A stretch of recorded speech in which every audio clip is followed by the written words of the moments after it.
right, we're going to go ahead and reconvene the public session. I'll call on the city attorney to report actions taken in closed session.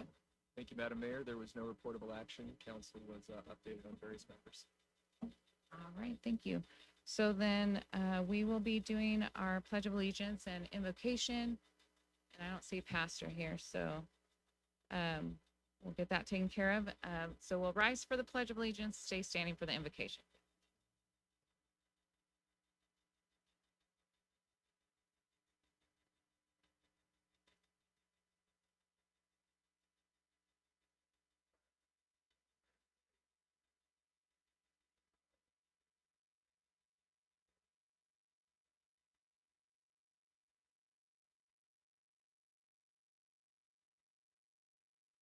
All right, so I'll go ahead and do the invocation. Since Pastor's not here today, if you'll please bow your heads. Lord, we come to you today thankful that we are here in Norco. We're thankful for our wonderful town, our residents, our volunteers that we're going to be thankful for and observing this evening. And Lord, we just pray that as we conduct the business of our community, that we would be granted wisdom. And Lord, we thank you for our city staff that are always working so hard to provide the very best for our residents. We're just thankful to be in a community where we're safe and we have the luxury of having parks and trails and a lot of amenities that our neighbors don't have. Please be with us during this meeting and as we go about our business this week. In Jesus' name we pray. Amen. All right, we have a couple of presentations this evening. Our first one is going to be the Community Spirit Award presented by Councilmember Newton today.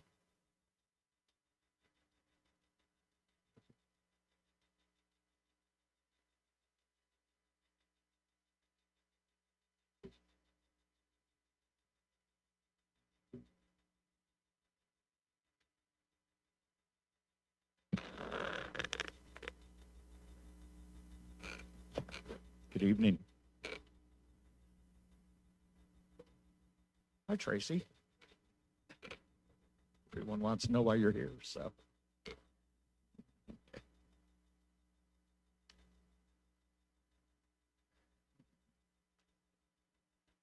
what I'm afraid of, John.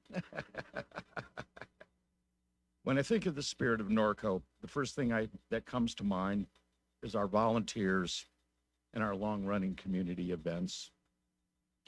For the last 60-plus years, the Norco Fair has been made possible by an all-volunteer group of community members who love Norco. Over the last year, the volunteers of the Norco Fair Committee spent hundreds of hours planning, fundraising, and physically preparing for 4 days of wholesome family fun for all of our community.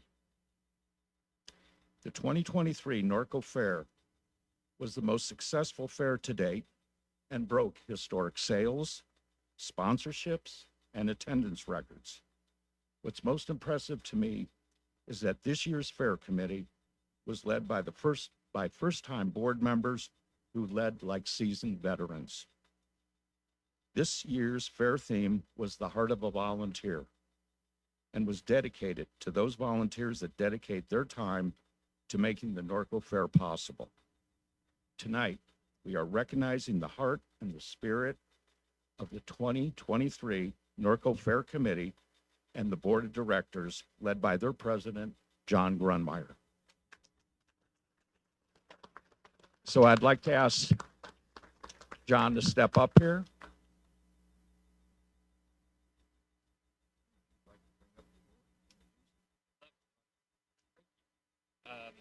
So we had a lot of our committee members here, but I'd like to recognize our board of directors. Joanne Akins, our secretary, please come up. Kevin Enemaker, our vice chair, who was instrumental in the rides as well as the insurance, which was a lot of work.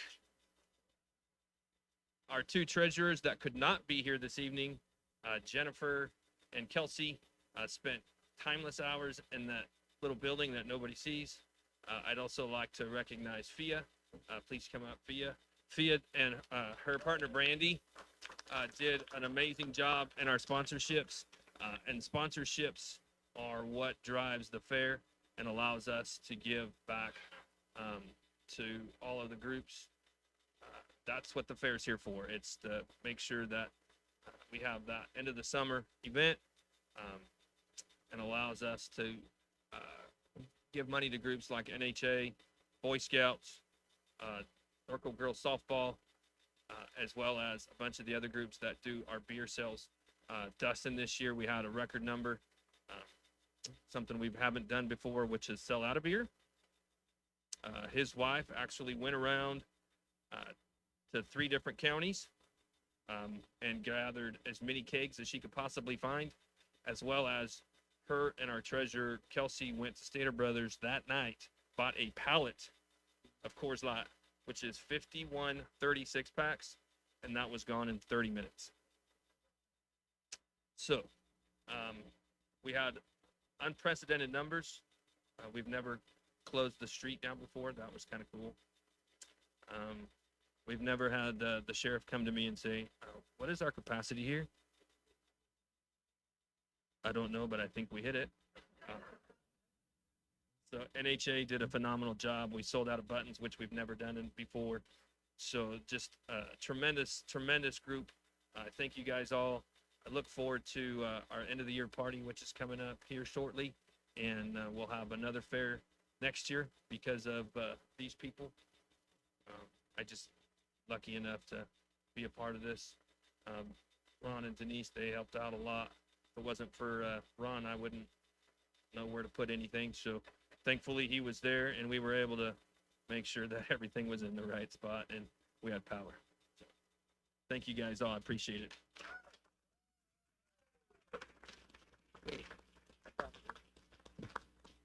Not quite done yet. So I'd like to give you this proclamation, and this is a limited edition Horsetown pin. Norco Fair Committee, the Norco City Council applauds you for embodying the spirit of Norco.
All right, we have 2 proclamations this evening as well. Our first one's going to be Red Ribbon Week. So we are going to be presenting a proclamation to Robin Jones from CNUSD. So if Robin, if you want to come up. I'm going to go ahead and read the proclamation, and I'm sure Robin has a few things to share with you as well. Exciting news from the calendar, right? Yes. All right, so whereas the red ribbon became a symbol for drug prevention in 1985 in response to the murder of DEA Special Agent Enrique Kiki Camarena, which has come to represent his belief that one person can make a difference. And whereas Red Ribbon Week serves as a catalyst to mobilize communities to educate youth and to encourage participation in drug prevention activities. And whereas the 2023 Red Ribbon Week theme, Be Kind to Your Mind, Live Drug Free, is a reminder that everyday Americans across the country make significant daily contributions to their communities by being the best they can be because they live drug-free. And whereas the City of Norco and the Corona Norco Unified School District further commit their support and resources to ensure the success of Red Ribbon Week and year-round alcohol, tobacco, and drug abuse prevention efforts. Now, therefore, I, Robin Grunmeyer, Mayor of the City of Norco, on behalf of the City Council, do hereby proclaim October 23rd through the 31st, 2023, as Red Ribbon Week and call on all citizens to show their support for a drug-free city by wearing a red ribbon and participating in drug-free activities.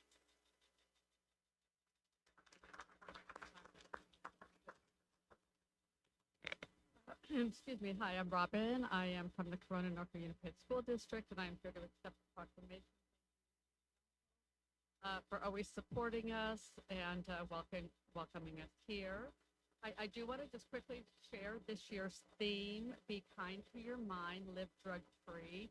We're in the midst of our poster creative writing contest.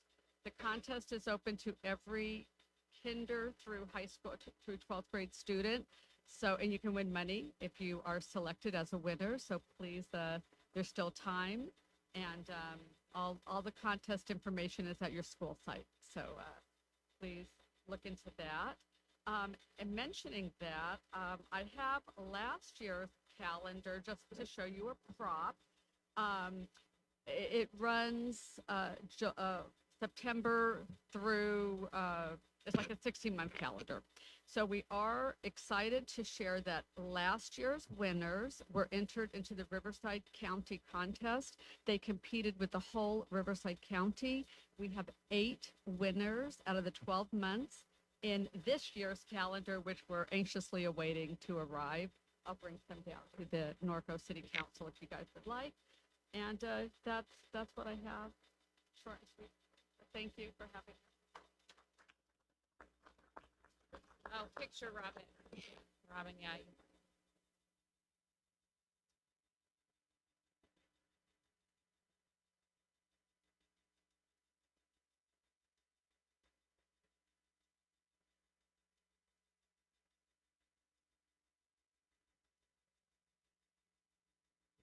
All right, next up, National Fire Prevention Month.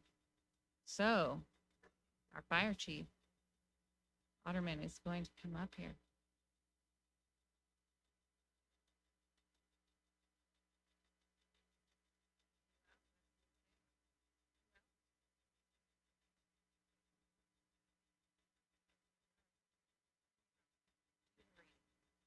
All right, so whereas National Fire Prevention Month, which includes National Fire Prevention Week, is observed each October to raise awareness about the importance of taking precautionary steps to prevent dangerous and life-threatening fires. And whereas the 2023 theme entitled Cooking Safety Starts With You, Pay Attention to Fire Prevention, works to educate everyone about simple but important actions that they can take to keep themselves and those around them safe when cooking. And whereas taking steps towards personal preparedness and ensuring that our households, animals, businesses, schools, places of worship, and community-based organizations are prepared will reduce fatalities and devastation following a fire incident. And whereas the City of Norco and CAL FIRE Riverside County Fire Department are working to increase opportunities to teach residents about fire safety and prevention, whereas fire prevention is the responsibility of every Norco resident, and all residents are urged to develop a plan and prioritize preparedness so that we are equipped to work together to ensure that residents and their animals are ready for emergencies and disasters, including fire. Now, therefore, I, Robin Grunmeyer, Mayor of the City of Norco, on behalf of the City Council, do hereby proclaim October 2023 as National Fire Prevention Month. Ladies and gentlemen, our Fire Chief, Otterman. Good evening, everyone, and thank you for the proclamation. And fire prevention is very important to what we do. The more fire prevention we do, the easier it is on our guys. So what I would like to urge everyone in the community to do is to go to the NFPA website. There's safety tips, a lot of things you can look at in there that'll help with fire prevention. I want to introduce Steve Payne. He is our Assistant Fire Marshal for the Riverside County Fire Department. And he's going to say a few words about what they do and how they help out in our organization. Thank you, Chief. So my name is Steve Payne. I'm a Deputy Fire Marshal with Riverside County Fire Department. Everybody knows our firefighters riding out on the engines and everything, but what you may not know is some of the support staff that go into providing the mission of fire safety throughout your community. So from the Office of the Fire Marshal, some of the things we do is we work with our building, planning, community development folks to provide fire safety throughout your community. As you've seen some hotels and some other big projects throughout the city, our staff is integral in that process of reviewing those plans, looking at fire sprinkler systems, fire alarms, things like that, making sure that those buildings are constructed to code and safe for the community, as well as thinking about where we're going to put our next fire station, where we can support the community in other aspects as we follow trends of development throughout the community. So, like I said, we're not the cool guys on the fire engines, but we're here to support the mission of fire safety throughout your community and make sure that you're all safe. So, thank you very much. We appreciate the honor. And it's a pleasure to be here. Thank you. Don't let him fool you. He's a pretty cool guy.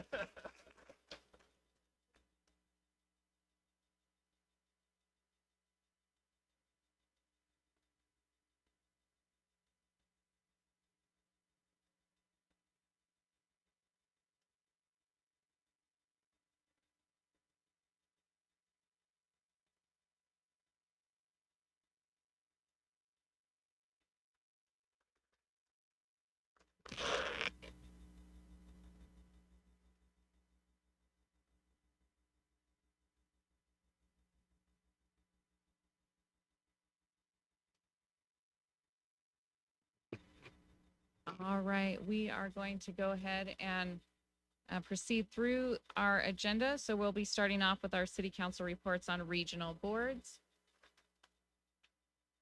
And we will be starting with Mayor Pro Tem Bash. A couple of things.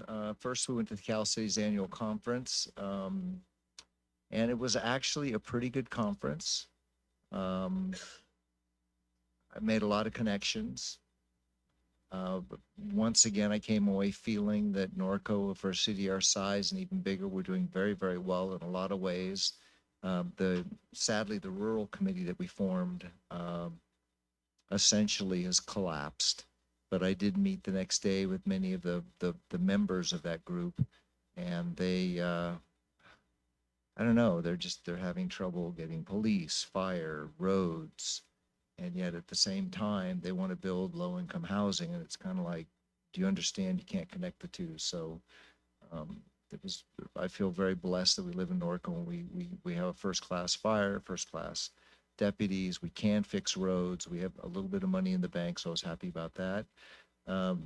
Several RTRP subcommittee meetings. Maybe Greg will touch on that a little bit. We did submit to the CPUC to amend the high transmission lines to put them underground. So I'm excited about that. Tech Bridge Committee. This is, Kathy Azevedo and I were fighting for this years ago, and it's finally happened. There's a building just basically right across the street from sort of just off of 5th Street rather. This is the opportunity for people who want to create small businesses to sort of grow and develop. There's going to be lots of classes, but it's also the ability for an established business, even a new business, to tap into the federal patents. Most people don't realize that the stuff that's developed by the federal government, by the Navy base, by Marsh Air Force Base, is actually the people's property. And unless it's top secret, we have access to it. So they're starting to make that pretty interesting. One of the things that's very cool is at the RCA Board of Directors meeting. That is for the people that don't know, the RCA is an organization. In the old days, it used to be if you had a kangaroo rat, it stopped all development on a specific piece of property. I see Rob Cozell back there. He remembers those days when literally development was shut down. Well, what they came up with was a plan that you could mitigate by purchasing or donating to property that will preserve that particular animal or other animals or create corridors, and then you can build in another site. But Ken Calvert came up with $8.5 million grant. And what's interesting about that is the grant funding available was 100 million. So our RCA almost got 10% of that money issued by the federal government. So that was really, really cool. And then we have a lot of new businesses that are trying to make a go of it here in Norco. And I was really proud of the fact that at some of these ribbon cuttings, all 5 council members were there. So I was really, really pleased to see that. And finally, and forgive me for going on, yesterday I got a call from KCAL, and Norco is going to be featured 7, 8, 9, and I believe 10 o'clock on Channel 9. And I was really delighted that Bill Naylor and Bonnie, they were principal players in the film today. It's every Friday what they do is they focus on a city. And today they focused on the city of Norco. And I want to thank Amanda for getting the barn open. We went over there to show that, and went to the memorial, went to the arenas.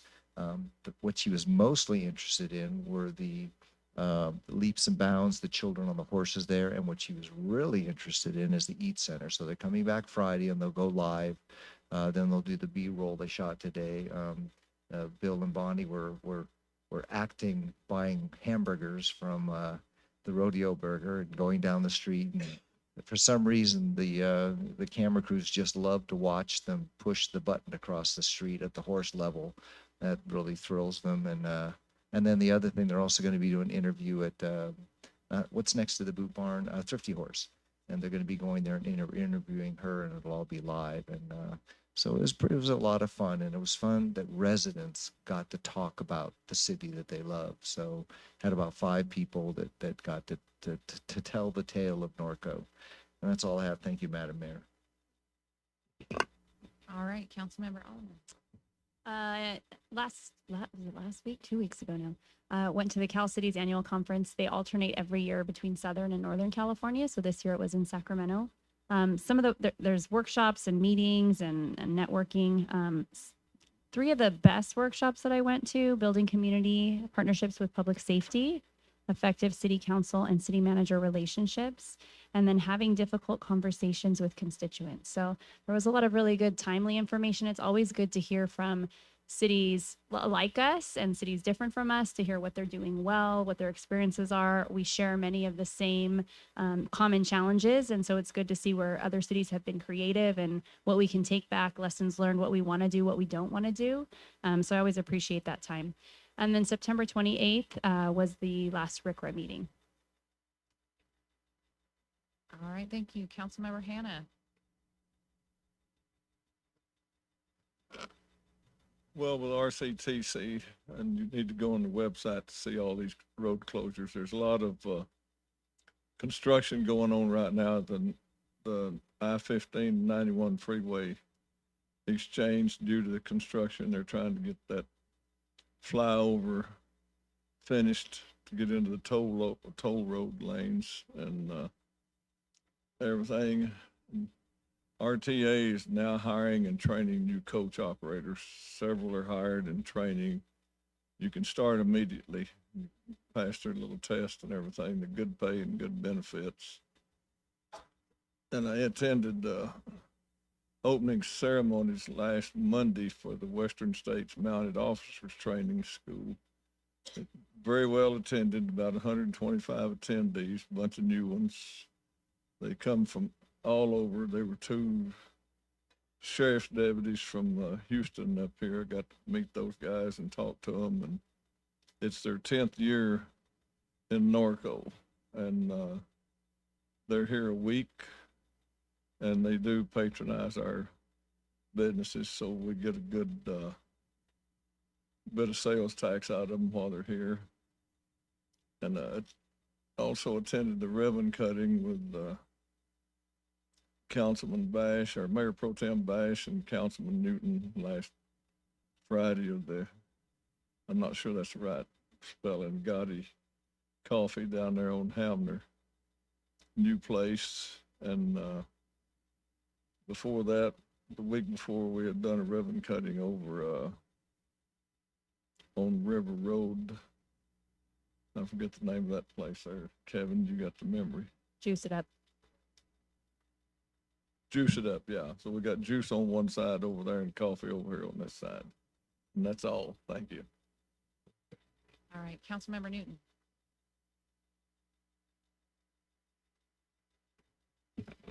Thank you, Mayor. The last few days, along with the city manager, Mayor Pro Tem Bash, we've been working pretty hard on RTRP subcommittee meetings. We did on Monday file legal action with the CPUC to request undergrounding of the high transmission lines. I'll kind of wait and see. And then yesterday we had another barn subcommittee meeting, just cleaning up the last of some items that we have to accomplish. So that's all for now. Thank you, Mayor. Thank you very much, and I have nothing to report at this time. We're going to go ahead and move on to item number 2, which is our consent calendar. Are there any items that any members of the council wish to be pulled? 2B as in boy. Any other items? Are there any cards, Dana? I have no speaker cards, Mayor. All right, thank you. I'll go ahead and entertain a motion. Second. Please vote.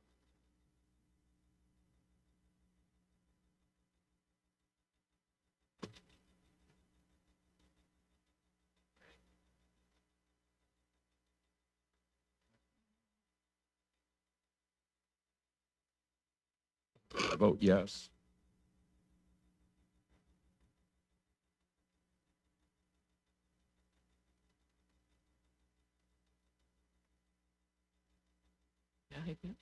Motion passes unanimous. All right, very good. Then going on to item number 3 is going to be our items pulled from consent. So we have item 2B, Councilmember Newton. Thank you, Mayor.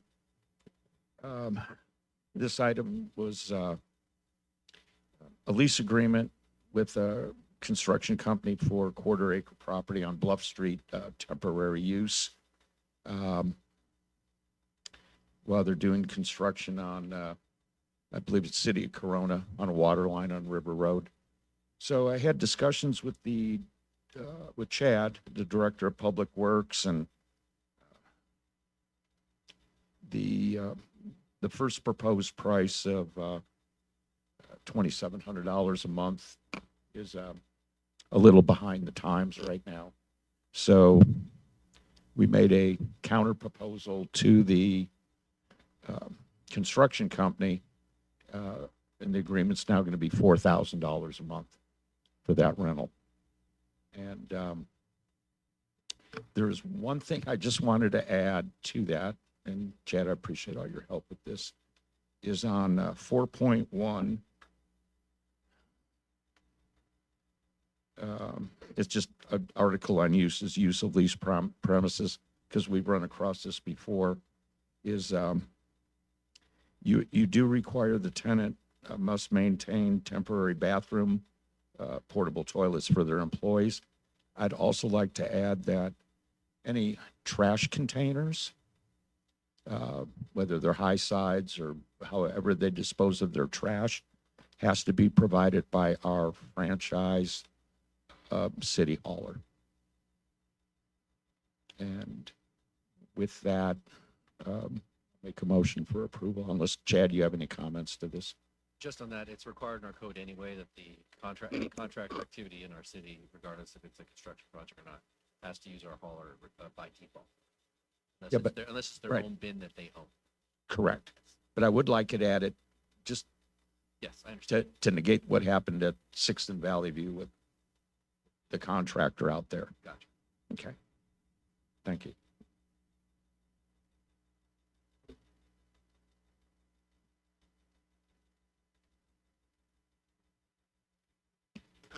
Second.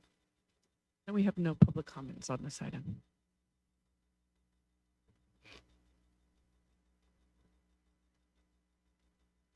Please vote.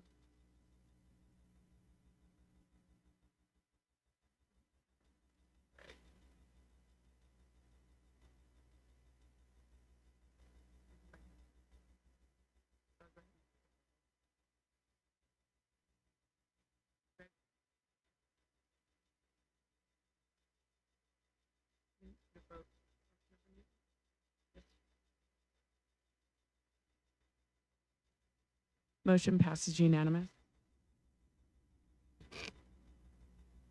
All right, thank you. Moving on to item number 4, public comments. So I will call upon the city clerk. I have no public comment, Mayor. Well, all right then. For number 5, there are no legislative matters this evening. Number 6, discussion and action items. There are no discussion items this evening. So that is going to take us to number 7, our public hearing for this evening. And again, just for information, we'll have the staff report. Council can ask questions of staff. I will open the public hearing and take public comment. We'll close the public hearing, and then it will come back to council for discussion and action. So our Superintendent Sparks, you are up. Good evening, Council. How are you doing today?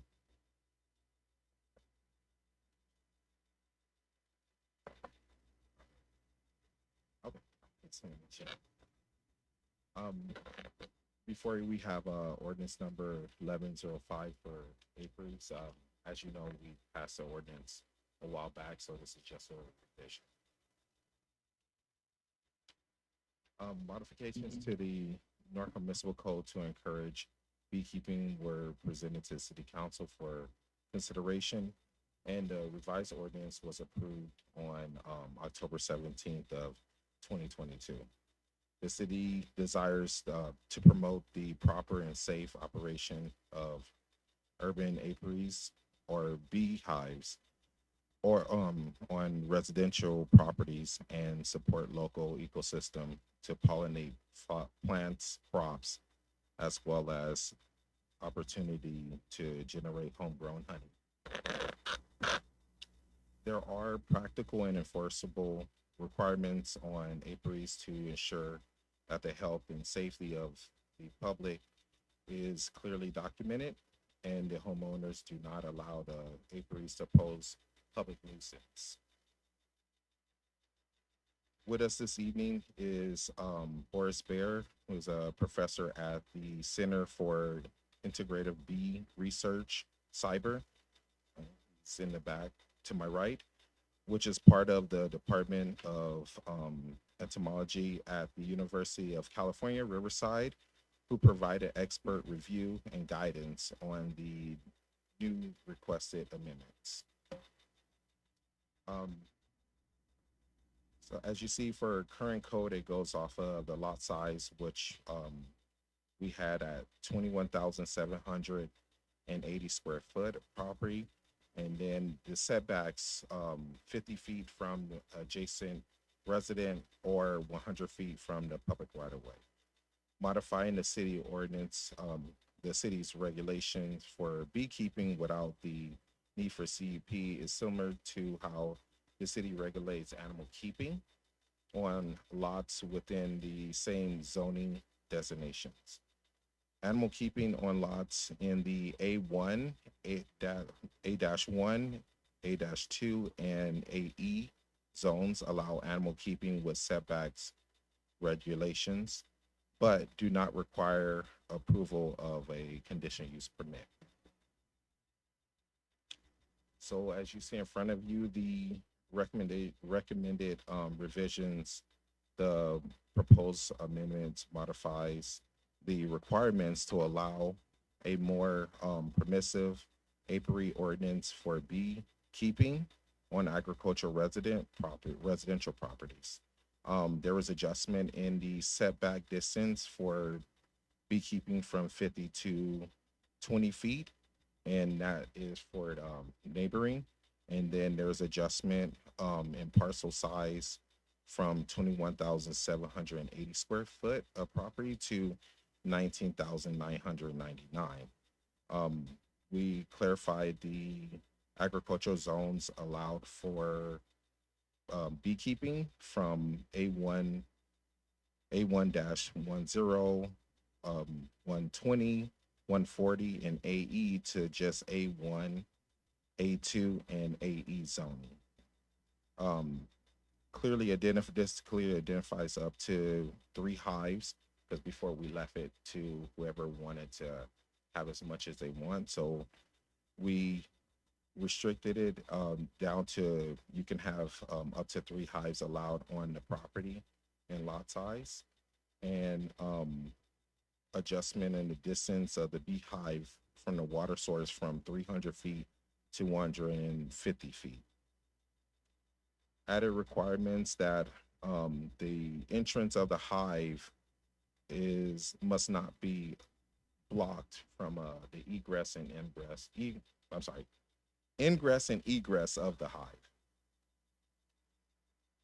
After that, if I'm done with my presentation, if you have any questions, I would love to answer it. And like I said, I do have Professor Beresford. All right, thank you for your report. So I'm going to start over here to my right. Councilmember Hannah, do you have any questions for staff or for the professor? Yes, sir. Good evening, Aaron. Mr. Sparks,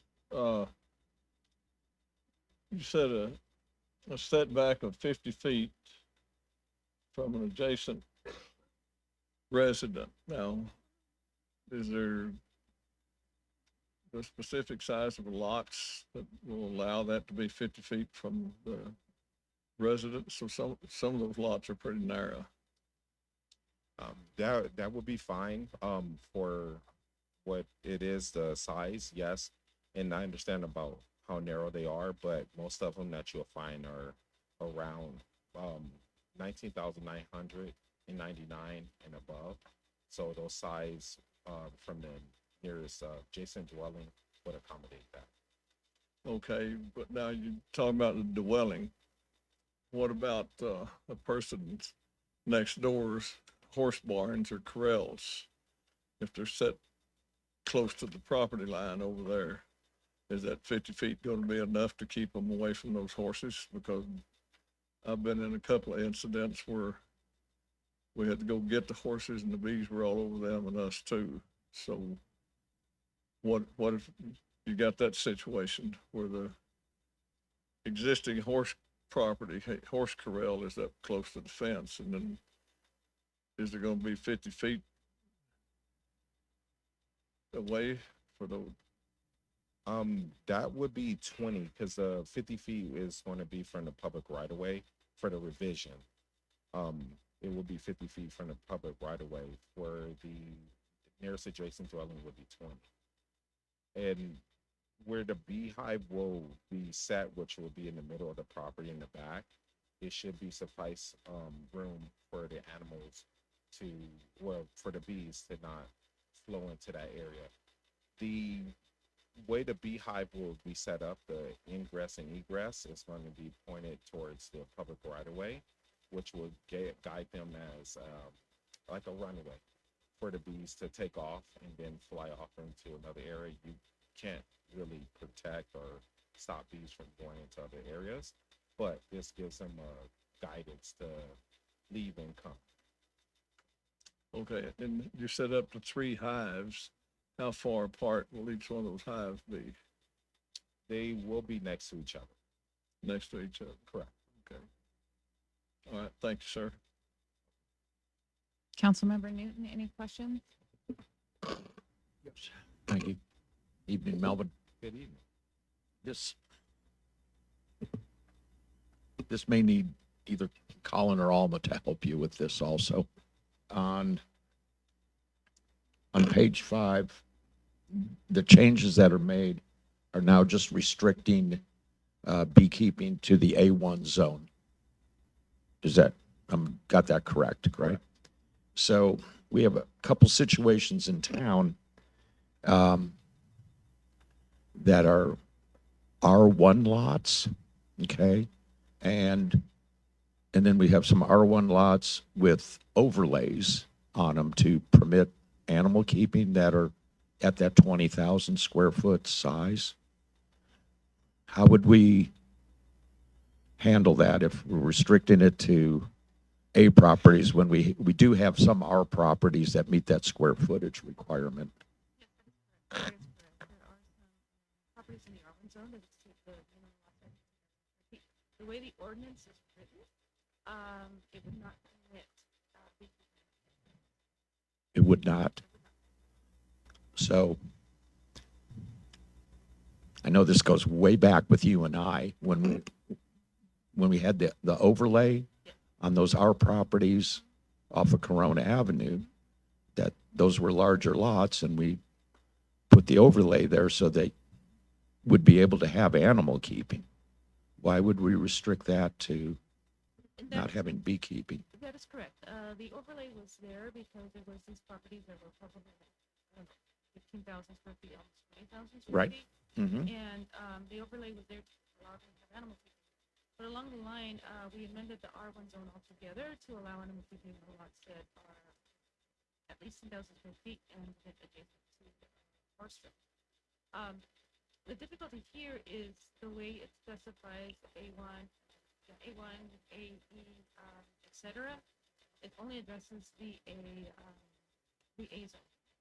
So at the discretion of the city council, if the ordinance can be amended to say those properties with the animal keeping overlay in the R1 zone may be that possibility. If they have the square footage. Okay. Thank you, Alma. Melvin, thank you.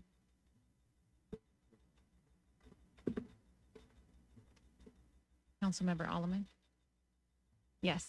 How many permits do we have currently for apiaries? Currently none. We got this got brought to us because there was a couple of people that wanted to get apiaries, but their property size wouldn't allow for it because it was too high. And so we thought to reduce it just to give them possibility and make it safer for everyone. Okay, I think because we have some irregular lots that were really narrow, and so the setbacks and the things that there was nowhere they could put the apiary that would make the math work. But they were half acre lots, just not a true half acre. My other question was, do these changes, the proposed changes, the amendments to the ordinance, would those allow the residents who were trying to get a permit for an apiary, I can't talk. Does it address their concerns that they would now be eligible to get a permit with the changes that are here? Yes, they do. Okay. And then a couple other questions. I know I sent this to Alma, but just to confirm, so when we look at how many lots in the city would be over 19,999 square feet, it's a safe assumption that at least that would be half or more, maybe 2/3. At least half. Okay, so at least half of our homes in our city would be eligible under the ordinance. And then I had a question about the hive number, kind of where that came from. I was looking around and I saw some neighboring cities that allowed for 4 hives or 5 hives. So I was curious where that number came from, considering we have larger lots than some of our neighboring cities. We came up with that number based off of Eastville. I think they have about 4. 4. Yes. And in that city, as you know, there's not much livestock. Their houses are a lot closer together.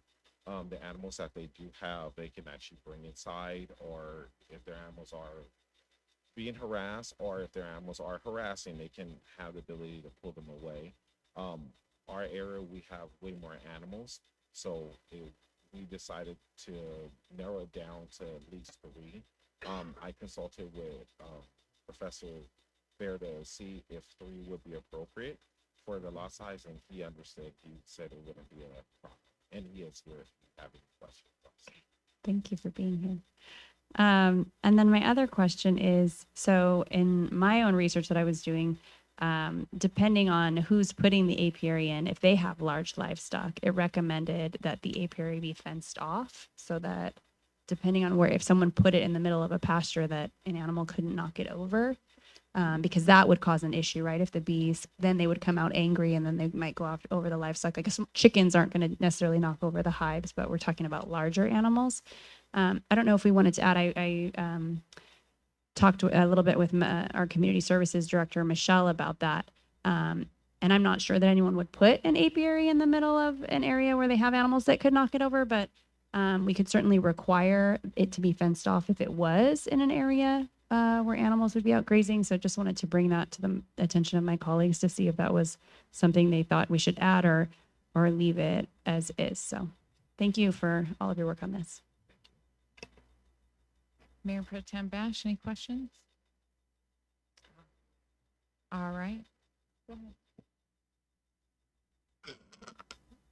I don't know anything about raising bees or anything, but, do these cross with those, mean bees, Africanized bees? Do they intermingle with them?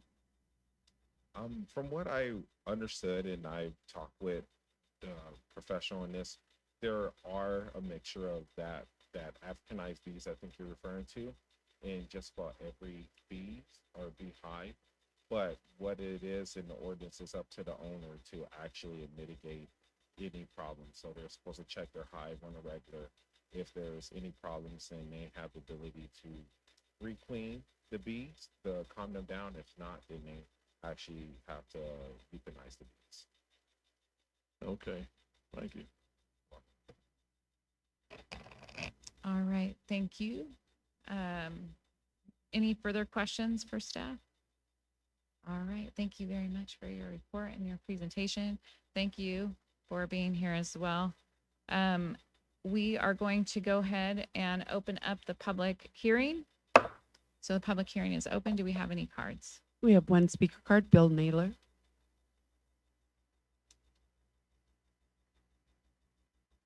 Good evening, Council. As a resident here in Norco with livestock and dogs, I have a real concern about this. I've supported the original code back months ago when they came up with what they did, and the distances and things like that. I've got several incidences that have occurred that have had very devastating situations occur. Almost lost a horse while we were riding through one park when the bees actually stung at the nose. The horse had a very violent reaction to it, even though we had some medications with us when we were doing the pre-ride. We luckily had the lifeguards that were working that park on duty with us. They were helping us pre-ride it for the supervisor's ride for LA County, and they had oxygen. Luckily, they were able to put a nasal thing into the horse's mouth or nose to be able to give it enough oxygen to keep it alive until the vet got there. The vet said he almost lost the horse. It was just that close. We have a real problem when you've got livestock. Dogs are in small, or at least in some of our areas, are in smaller cages, which are not indoors. We have horses that are mostly in 12 by 24 stalls. Some are in a little bit larger, but they cannot get away from bees. And I've seen it. Berwin mentioned earlier that they've had to respond to situations where bees have actually attacked and the animals are confined. They can't get away. And I'll tell you, how many of these folks out here, there's over 3,000 horses in town, and a lot of people work. They're not there 24/7 to watch those animals. And what's going to happen? We're going to have some dead animals. I'm sorry. I like bees. I think they're necessary. I think the code, as it is written currently, it is sufficient. I'm sorry if some people that have smaller lots don't want it. I have personally been, as a kid, was playing around and backed into a bush, and all of a sudden I got hit in the back of the net by a whole bunch of bees, and they actually followed me home and set up a nest right outside my door. I love bees, but they are very, very dangerous. We need to be very careful about where we allow them. Thank you. I have no further speaker cards, Mayor. Okay, thank you very much. So at this time, I'm going to go ahead and close the public hearing, and I'm going to go ahead and bring it back to council for discussion and action.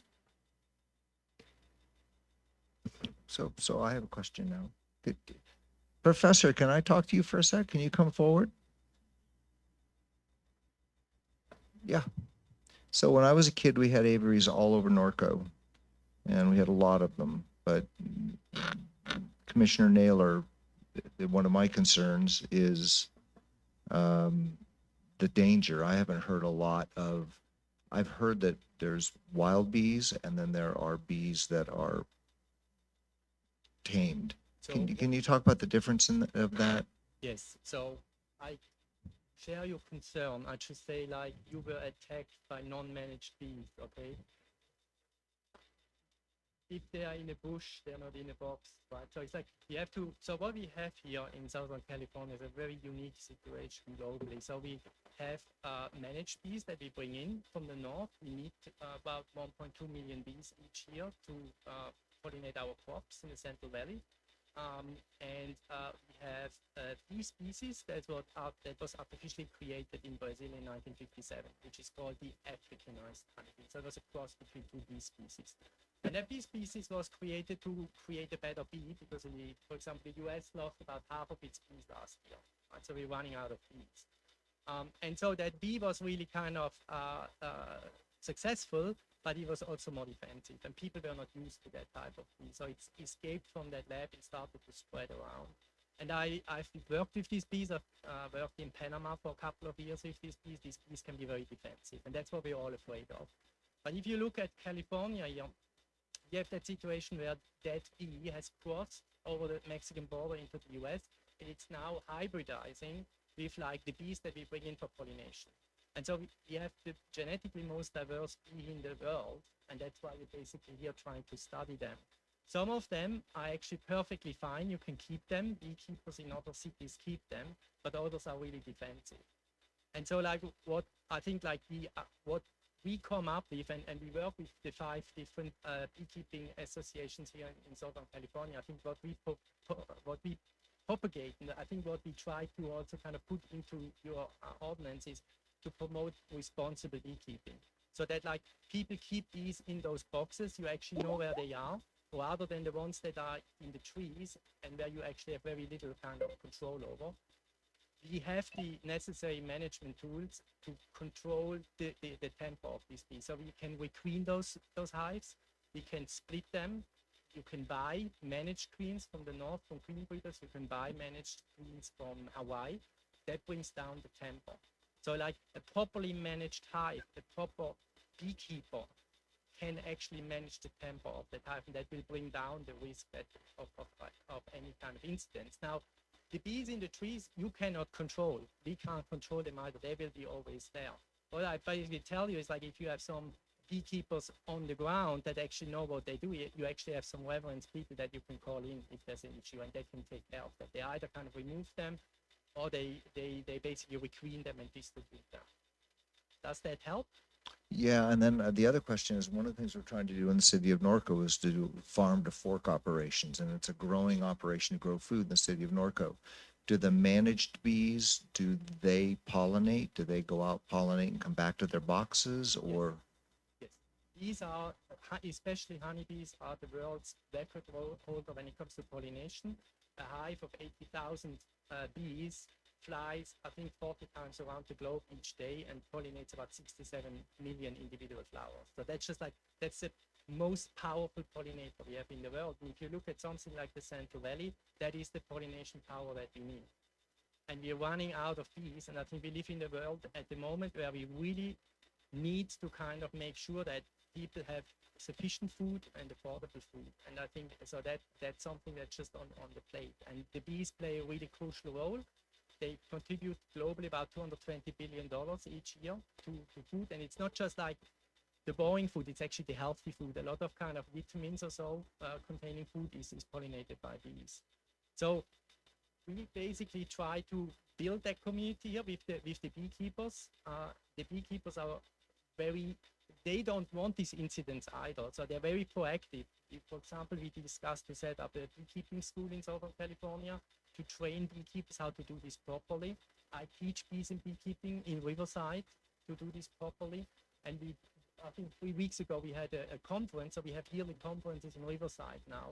where we discuss like how we kind of promote beekeeping in a responsible way here. And what we discussed, for example, 2 or 3 weeks ago at UC Riverside is to come up with a document, what is responsible beekeeping, what does that entitle, and so that's in the working, and that we would make that available to everyone who is interested. Is there a certification you can get as a beekeeper? Yes, there is. That is one out of UC Davis, and we are part of that. There are different levels from an apprentice until you are a master beekeeper, and they train you in this aspect, like responsible beekeeping. Yes. Thank you. Okay. So please have questions. Yes, before you go, because I was looking up this question about animals, right, and livestock being near the apiaries and what the risks are. Could you speak a little bit to that? So let's say I have bees in my backyard and my neighbor has some horses. What risk is there for the bees to just go attack the horses that are next door? That really depends on your bees. That depends on the distance to your neighbor. I think we discussed that. Is like you can look at like other parts of this area here, where I think city of Ferreira has legalized beekeeping. We have like other kind of cities that have started to legalize beekeeping. The risk of bees will always be there. I worked for 15 years in Australia, and you can get what we call hot hives there as well. It's really down to the management, right? So if you manage bees properly, you can keep the aggressiveness of these bees down. And we have and I think that if you put that in your ordinance, it's like what are the appropriate measures if bees become too defensive. Now I have to say, like, this is the first time I have bees versus horses, okay? So that's a bit something new for me. We normally deal with like people, like, a kindergarten, a hospital, very kind of dense kind of populations, where schools, right, where we deal normally like with a conflict between bees and humans. I'm a big proponent to kind of include the associations, the beekeeper associations. If you have trained beekeepers, they will actually take care of that problem. So if there are kind of aggressive bees around, they can come in and take them out, and they also know what to do. If you basically have a legal way to keep the bees here, you actually know where they are. Whereas otherwise, you don't know. And people will just where start they keeping are, them, yeah, right? wherever. So that's just like that. Does that help you? Yes, thank you. I have another question, just real quick. At what level of training would you be considered competent to have bees? So what we promote is that, like, if people start to keep bees, that they start with managed bees. That is also what the beekeepers or the beekeeper clubs here promote. So we basically we buy a starter kit that has a managed queen. And these managed queens are specifically bred by beekeepers in the north and in Hawaii, for example, to have very low levels of defense. And like we can work them without gloves and without wings. Right? The problem with them is that, like, the climate that we have here and the type of the parasites that we have here, these bees are not really kind of ready to kind of to survive that. So we have this plan and we work on that with the beekeepers to basically apart from like having that document, like what is responsible beekeeper, we have started to have a breeding program now that we have set up. So we can artificially inseminate bees. So we get bees in from beekeepers that are these hybrid bees, these genetically diverse bees. We refer to them as survival bees. And we can, using artificial insemination, propagate them. And what we expect is that we can create queens in the future that would have lower levels of defensiveness. So we leave the defensiveness out, but we leave the traits that these bees naturally have, which is defensiveness against like a lot of the diseases, and also they cope much better with the bee gunner. So in the end, you sit on a gold mine, okay? It's like I moved here because of those bees. Everyone loses bees, and we still have the bees hanging in the trees. It's like, first you had gold, and then you had oil, and then you had silicon, and I think now you have bees. So I mean that seriously. It's like these bees, some of them are defensive, and I'm not a fan of them. I take them out too. But some of them are not, because every time a managed bee and one of the survivor bees mates, it's a new draw. Okay, you get a new level of variation, and some of them could actually save this country from an upcoming pollinator crisis. I'm absolutely convinced about that. So I guess what I'm trying to get to is, so I get the managed bees, but at what point could a person be considered competent to have bees? I guess where I'm going is I'm kind of thinking to myself, one, I think somehow we need to control the fact that when they get the bees, they have to be managed bees. Yeah. And then the second thing is maybe we, to this amendment, they have to attend X number of hours of a class before they can have the bees, and they have to be certified either through, Melvin would oversee it, his department. Yeah. Well, at what point would you be competent, and how can we, is it feasible for us to say you must have managed bees? Can you do that?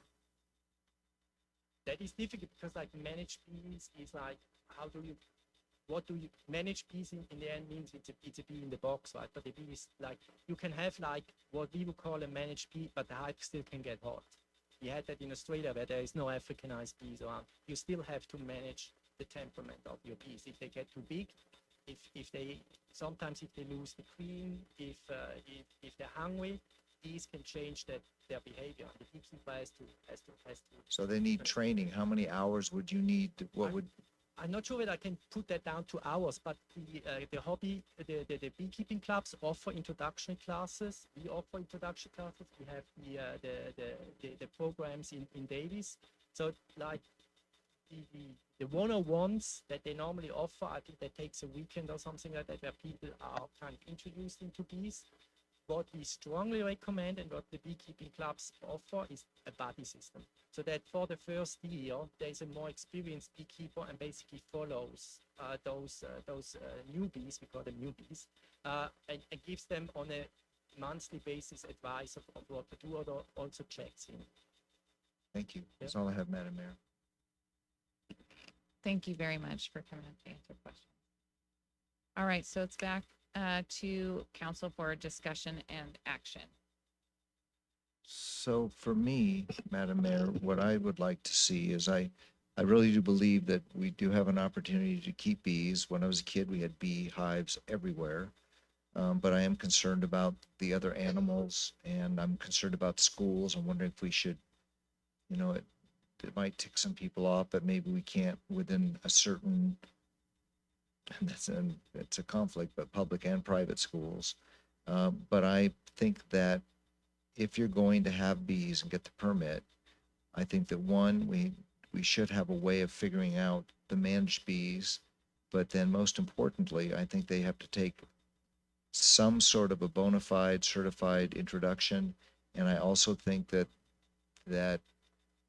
it sounds like there is this buddy system, so that a person who has bees, at least for the first X number of months, they have somebody who is actually monitoring that hive, so that we know that there's somebody experienced handling bees and has experience in looking at the signs.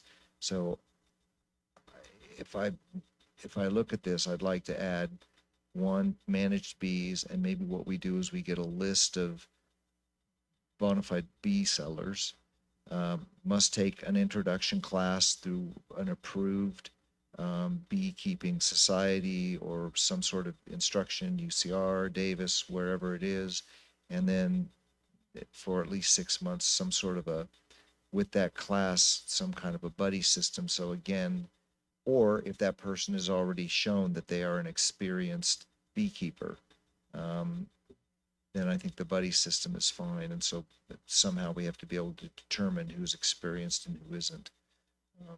Otherwise, I'm totally in agreement with the professor. We're trying to grow crops here, and I think that bees are essential to that. Thank you.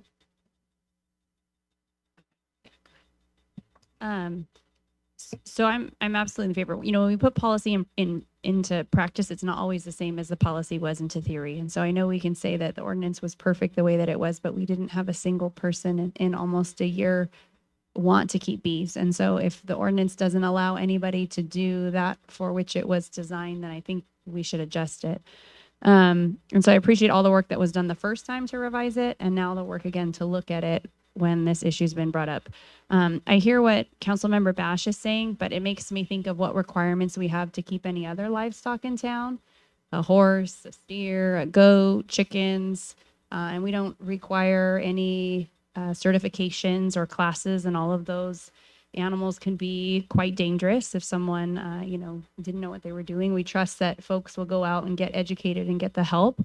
We do require, as part of the ordinance, that the bees are monitored, and we can revoke their permit if they're showing aggressiveness, if they're defensive, if they're not, following established protocols for responsible beekeeping, et cetera. So I think the ordinance has teeth in terms of revoking the permit. If we want to write and add into the ordinance that we recommend, joining a beekeeping club or taking a class, and we can certainly look at, right, when we give the permit, Melvin, talking to people, have you done any research? Are you just going out and getting bees and you don't know what you're doing? Versus someone who's done the research, who's really looked into it, who's knowledgeable, who has found someone to help them, and is starting out with some starter bees, as we've talked about. I'm definitely in support of that. And certainly we can provide some information for folks who look at our ordinance and want to know more so that they can be a responsible beekeeper. So, thank you. Any comments from Councilmember Hannah?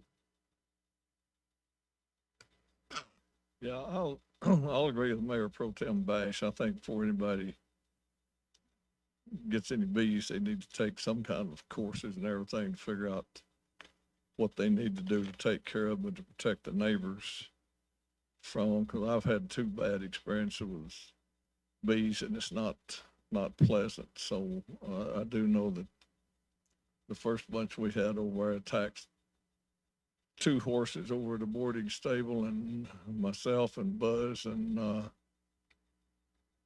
I think a couple of firemen from the old Norco department were down there trying to get those horses away from them, and it seemed like every step we took, we'd had a bee to ourselves.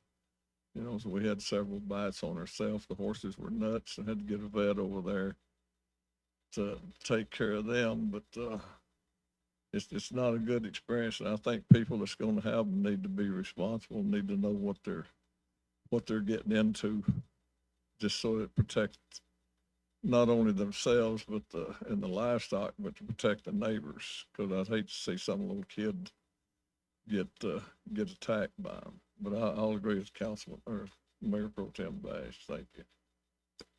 Councilmember Nathan, any comments?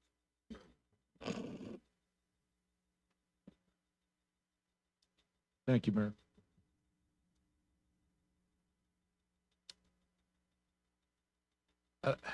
I like where we're starting with this ordinance, that it evolves or we make changes, whatever. I don't think you would wake up one day and go, I'm going to have bees. That you would do some due diligence if you were going to be involved with that activity. Like we always say in Norco, you could throw a rock at this room and hit a horse trainer. But you just don't jump into it, right? And so you do your research. I think this is a good starting point. I don't want it to be so restrictive right out of the gate that it's like, it's not worth the effort. This gets it started. And it'll be something up to Melvin Animal Control to monitor, and at least it'll be registered, it'll be permitted. And I think it's a good thing. So I support the ordinance as it is right now. Mayor? Yeah. City Manager Sassoon on the phone. She has a comment. Okay. Mayor, thank you. If I may, in response to the conversation, I just want to point out that the ordinance does require a couple of things that I think would speak to Councilmember Bash, Councilmember Hannah's concerns. One is under section 5.36.040, we're already requiring that the person have, the applicant for the permit have a certified copy of a valid certificate from the Riverside County Agricultural Commission for the proposed apiary and a designated number there. So they've got to have already obtained that and gone through the requirements of the county. And then under section G, it allows us to require any other information as deemed necessary by the community services director or designee.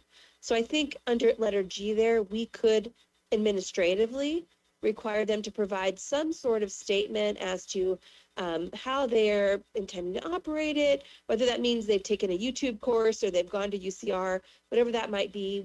We can require that as part of the administrative process. That might get to some of the concerns that we've heard voiced today without making the ordinance itself further restrictive. Thank you. All right, thank you. And yeah, that was going to be my comment. They're going to have to go to the ag commissioner and have some paperwork done. And also to speak to what Councilmember Newton has talked about, you are not just going to go grab a hive and get started. There's a tremendous amount of research and work that's going to go into it on part of the residents that want to do this. And if we want to promote agriculture and people having gardens and growing things, we're going to need bees. That's just the truth of it. So, you know, I agree with Councilmember Newton. This is a great start. Staff has done a lot of work. We've called in an expert in the field to develop this. And I do believe that there are enough kind of checks and balances in this ordinance that if there are issues, it's going to be very easy, I think, for staff to kind of check those and rein those back in with the way that the ordinance is written. And I do think it's coming back to us because Norco's lot sizes are so unique. And we say it all the time up here, no two lots are the same. And so the issues with, you know, trying to allow beekeeping, I would not, for example, many of you know my property, I did not meet the requirements. And the fact that I have a small farm, a business license with a small farm and are doing those kinds of things, and I could not find, you know, get a hive to be able to fit on my place under the old ordinance. And so it was just very, very restrictive. And I'll go to the fact that if we think about Norco and people coming into agriculture and or animal keeping, usually people are automatically going to find a buddy or a friend like, hey, I'm getting chickens. And they're going to talk to a person that has chickens and get insight from that person and get help. The same if they're getting goats or sheep or horses. I really do not see this being any different. You're going to reach out to folks that have bees and get insight and help from them, just like you would any other animal that you were starting with in Norco. So the agricultural community or people that are going to reach out and help each other just in general anyways. So Yeah, I know when my daughter, she raised bees for a while and she took class. They gave her a kit. So you're probably right that you don't just start growing bees in the middle of Westlake Village. all right, any other discussions or comments? Motion to approve? Second.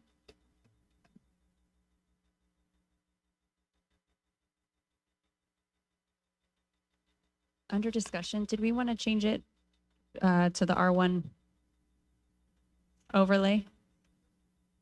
Those lots meet the size requirement.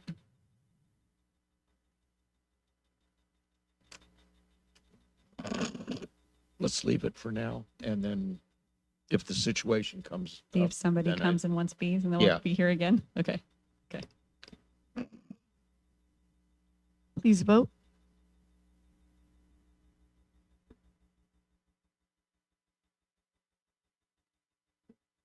Madam Mayor, sorry belatedly, if I can read the title. This is an ordinance. This is an ordinance of the City Council of the City of Norco, California, amending Norco Municipal Code 536, apiaries to modify beekeeping requirements on residential properties, Code Amendment 2023-05.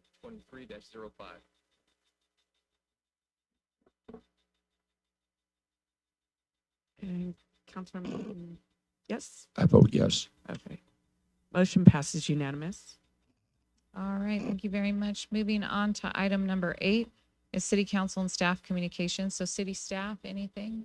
All right, Chad. I did want to remind the public that this Saturday is our second community dump day up at Ingalls. It opens at 8 o'clock and it goes till 12. You can make as many trips as you can carry items in your vehicles. You cannot bring a trailer, so if you do, you will be turned away. We'll give you a ticket to go down to the local dump. But if you whatever you can pack in your personal vehicle, that's what we use. And it was very heavily visited last week. We actually ran out of space both in our shredding and in our containers. So I do recommend come early, but come often, and make sure to not bring any hazardous waste, tires, batteries, things like that. That's not what we're taking, but there is shredding and electronics, so you can bring those items, and we will take those. But again, 8 o'clock and 12 noon this Saturday. Thank you. Great, thank you. Any other city staff? City attorney? City manager? No, ma'am. Councilmember Hannah? Councilmember Newton? So on what Chad said on this Saturday, can certainly use all the help that we can get. 6 months ago, it was crazy busy. So hopefully it goes well this time. This is directed to Chad and Colin.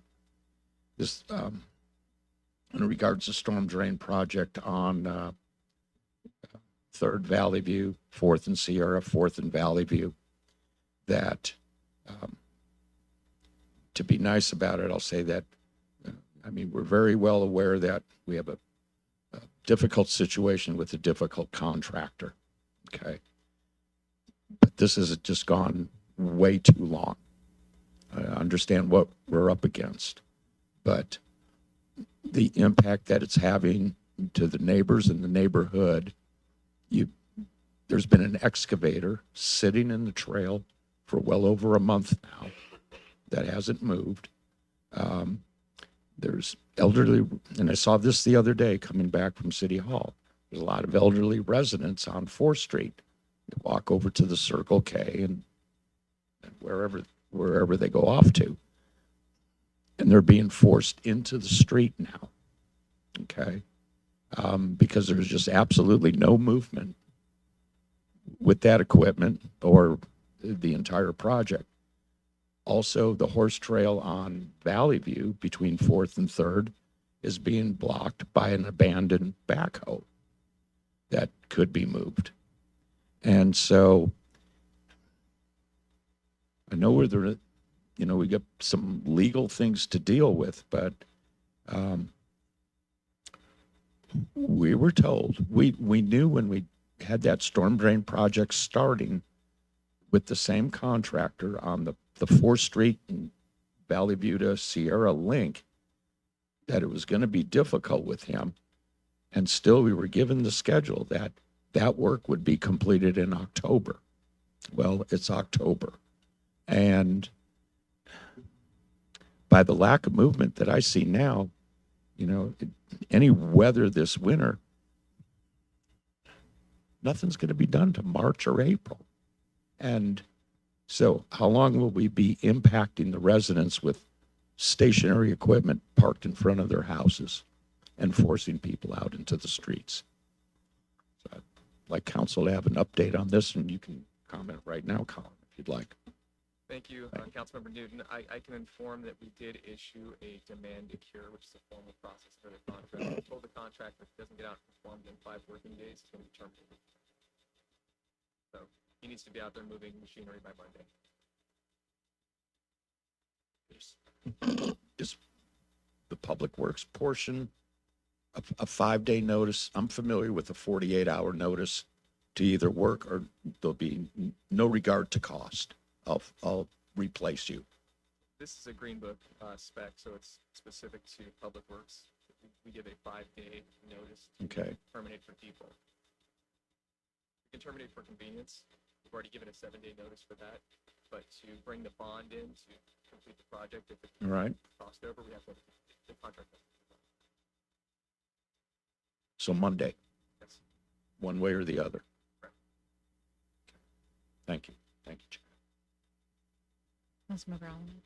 Yes, I stopped by on my way here to the Coffee with a Cop on 6th Street. And so just want to thank the Sheriff's Department for that. I felt like there was a good turnout for the little bit that I was able to go. And I appreciate the changing the time. It was in the afternoon. And so people who work during the day, I hope that you were able to get more folks to come out and see you and appreciate the flexibility in trying something new. I definitely was able to stop by this time for that reason. So just appreciate that.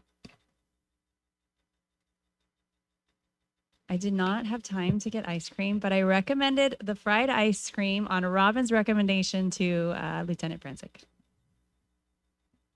Well, I got to go to the Coffee with a Cop, but I also got to hang out with a bunch of Cub Scouts, which was really cool. And they asked me some very hard questions, like why don't we have speed bumps? Also, they're going to be calling Chad about the bad water at Norco Elementary School. So expect those phone calls, but I love that stuff. It's just a lot of fun. All right, ladies and gentlemen, 8:29, this meeting is adjourned.